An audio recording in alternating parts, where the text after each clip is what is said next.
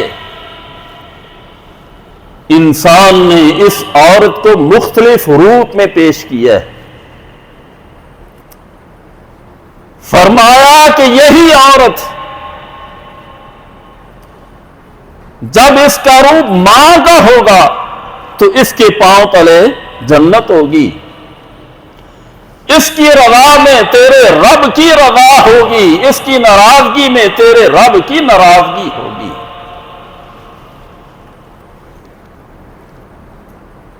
جب یہ بیوی کے روپ میں آئے گی تو اس وقت اگر تو اس سے اچھا سلوک کرے گا تو اللہ اور اس کے رسول کے نزدیک سب سے اچھا انسان ہوگا۔ اگر تو اسے پانی کا ایک گھونٹ بھی پلائے گا تو اللہ تجھے اس کا اجر دیں گے۔ اگر بیٹی کے روپ میں ہے تو فرمایا کہ تو اس کی اچھی تربیت کر، اس کی نشو و نما اچھی کر، اسے تعلیم سکھا، ادب سے آراستہ کر، پھر اچھی جگہ اس کی شادی کر، تیرا جنت کے اندر میرے ساتھ اس طرح ٹھکانا ہوگا۔ آپ نے یہ 2 انگلیاں کا اشارہ کر کے فرمایا کہ جس طرح یہ 2 انگلیاں ہیں جنت میں تو اس طرح ہوگا۔ کیا مانا؟ کہ تجھے میرا پڑوس حاصل ہوگا۔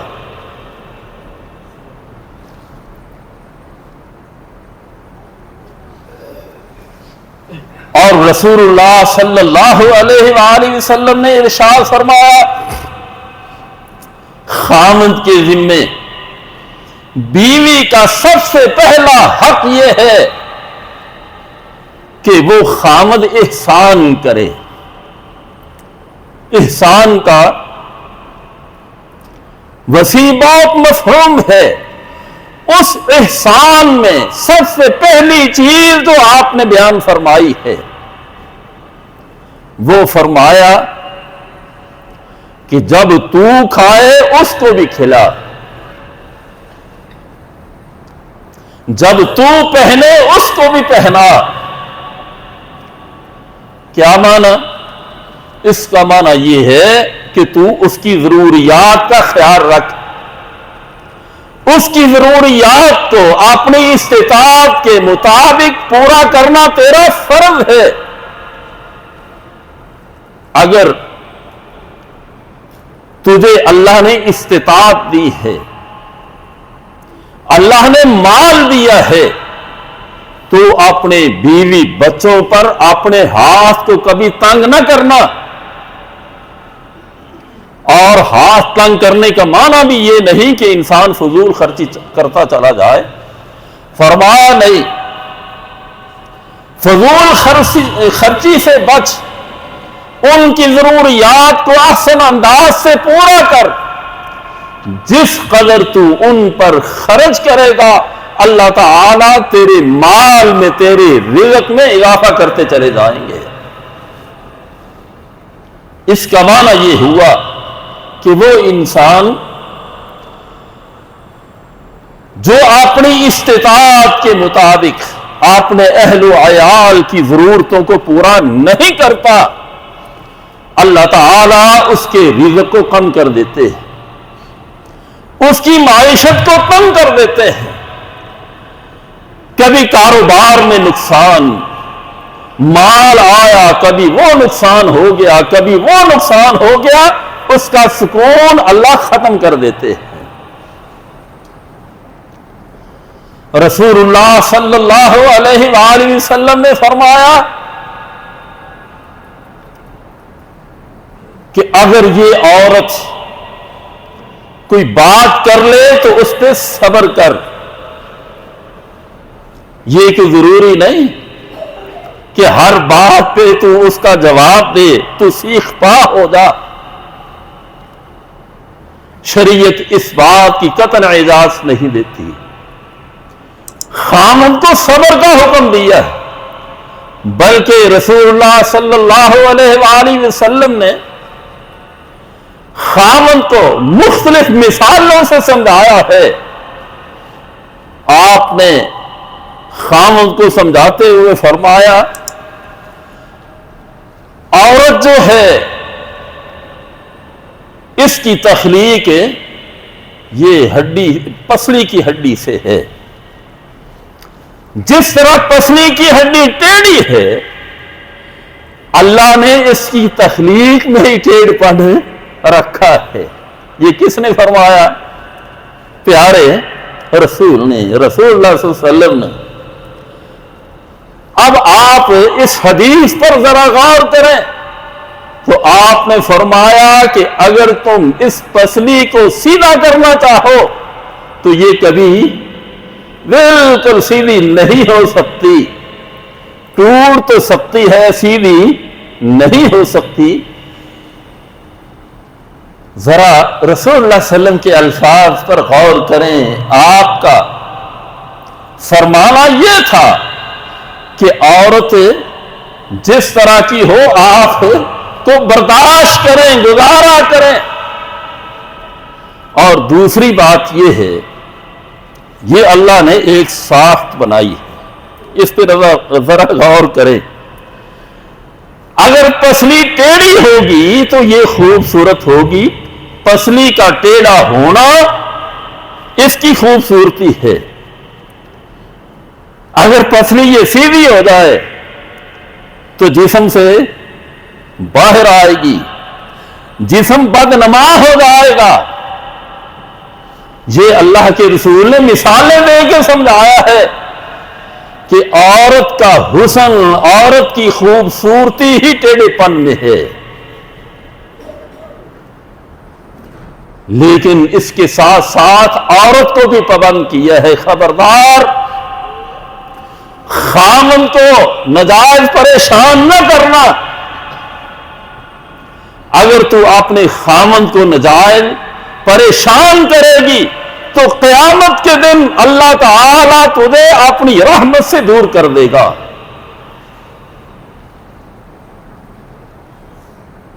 آج ہمارے گھروں میں زیادہ اختلافات کیوں ہو رہے ہیں؟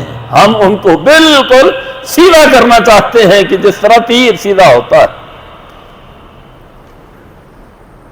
رسول اللہ صلی اللہ علیہ وآلہ وسلم نے فرمایا کہ اس کی تخلیق میں ٹیڑھا پن ہے اور اس کا حسن بھی یہی ہے۔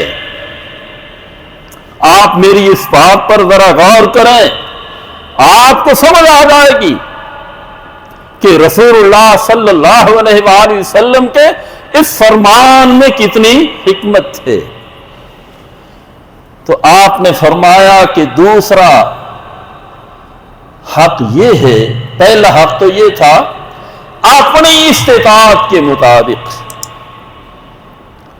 جتنی اللہ نے تجھے استطاعت دی ہے اپنے بیوی بچوں پر خرچ کرو، خوشی کے ساتھ خرچ کرو۔ خوشی کے ساتھ خرچ کریں گے اللہ آپ کو اس پر اجر عطا کرے گا۔ حتیٰ کہ آپ نے فرمایا کہ آپ اپنی بیوی کے منہ میں جو ایک لقمہ روٹی کا دیتے ہیں اگر آپ خوشی سے دیں، اللہ کا حکم پورا کرتے ہوئے اسے کھلائیں، تو فرمایا کہ اللہ تعالیٰ تمہیں اس پر بھی اجر عطا کرے گا۔ سیدنا عمر رضی اللہ تعالی عنہ گھر میں تشریف فرما ہے، ایک عرابی دیہاتی آدمی ان کے دروازے پر آتا ہے اپنی بیوی کی شکایت لے کر۔ بیوی کی شکایت کیا ہے؟ شکایت اسے یہ تھی کہ میری بیوی میرے سامنے اونچا بولتی ہے. ہمیں بھی تو اکثر یہی شکایت ہوتی ہے نا. وہ اعرابی شکایت لے کر آیا امیر المومنین کے پاس. شکایت یہ تھی کہ میری بیوی اونچا بولتی ہے. تو وہ بڑے غصے سے آیا, آ کر کے امیر المومنین کا دروازہ کھٹکھٹایا. تو جب دروازے پر آیا, اعرابی دروازے پر انتظار کر رہا ہے کہ امیر المومنین نکلیں تو میں اپنا مسئلہ پیش کروں. اس کے ذہن میں تھا کہ میری بیوی کو بلا کے ڈانٹیں گے یا کوئی سزا دیں گے, لیکن اس نے معاملہ بالکل اس کے برعکس پایا. یہ اعرابی کہتا ہے کہ کسی بات پر سیدنا عمر رضی اللہ تعالی عنہ کی بیوی اونچی اونچی بول رہی تھی. وہ کہتا ہے میں نے یہ الفاظ سنے کہ آپ کی بیوی کہہ رہی ہے کہ اتق اللہ یا عمر, عمر تجھے اللہ کا خوف نہیں. وہ کہتا ہے کہ اب میں انتظار میں تھا کہ امیر المومنین اسے کیا جواب دیتے ہیں. امیر المومنین خاموش ہیں. بیوی کہتی ہے اتق اللہ یا عمر انت ساقط, اللہ کا خوف کر, تو میری بات کا جواب نہیں دے رہا, میری بات پر تو نے خاموشی اختیار کر لی. ہمارے گھروں میں بھی ایسے ہوتا ہے, جب خاوند خاموشی اختیار کرے تو بیویاں کہتی ہیں اب یہ بولتا نہیں. عمر فاروق رضی اللہ تعالی عنہ بالکل خاموش رہے. پھر انہیں یاد آیا کہ کسی نے دروازہ کھٹکھٹایا تھا. آپ باہر آئے, یہ اعرابی کھڑا تھا, تو آپ نے فرمایا کہ بھائی مجھے بتلاؤ کہ آپ کیسے آئے. پہلے تو میں معذرت کرتا ہوں کہ مجھے آنے میں دیر ہو گئی. یہ معذرت کرنے والے کون ہیں؟ خلیفۃ المسلمین ہیں, امیر المومنین ہیں, وقت کے حکمران. سب سے پہلے معذرت کی, پھر اس کا مسئلہ پوچھا. وہ کہنے لگا کہ حضرت جو مسئلہ میں لے کر آیا تھا نا وہ میرا مسئلہ حل ہو گیا ہے. آپ نے کہا بھی تیرا مسئلہ کیا تھا؟ کہنے لگے میرا مسئلہ وہی تھا جو آپ کا مسئلہ ہے. آپ فرمانے لگے جی بتا تو صحیح. کہنے لگا میں تو شکایت لے کر آیا تھا کہ میری بیوی مجھ سے اونچی آواز میں بات کرتی ہے, لیکن آپ کا اور آپ کی بیوی کا معاملہ جو ہوا وہ سارا میں نے کانوں سے سن لیا ہے. تو وہ کہتا ہے کہ حضرت مجھے بڑا تعجب ہوا ہے کہ آپ نے کوئی جواب نہیں دیا. اگر ہم میں سے کوئی ہوتا وہ فوراً کہتا کہ یہ بیوی کے نیچے لگ گیا, رن مرید ہو گیا. عمر فاروق رضی اللہ تعالی عنہ کہنے لگے میرے بھائی میری بات سن, پتہ ہے میں نے اپنی بیوی کی اونچی آواز کا جواب کیوں نہیں دیا؟ کہ مجھے میرے نبی نے یہ تعلیم دی ہے کہ فاکرموہن, بیویوں کا تم نے اکرام کرنا ہے, احترام کرنا ہے. اور ساتھ فرمایا کہ میرے نبی نے فرمایا تھا کہ جو بیویوں کا احترام کرتا ہے وہ بہترین انسان ہے. حدیث کے الفاظ کہ ان کا احترام وہی کرتا ہے جو بہترین انسان ہے۔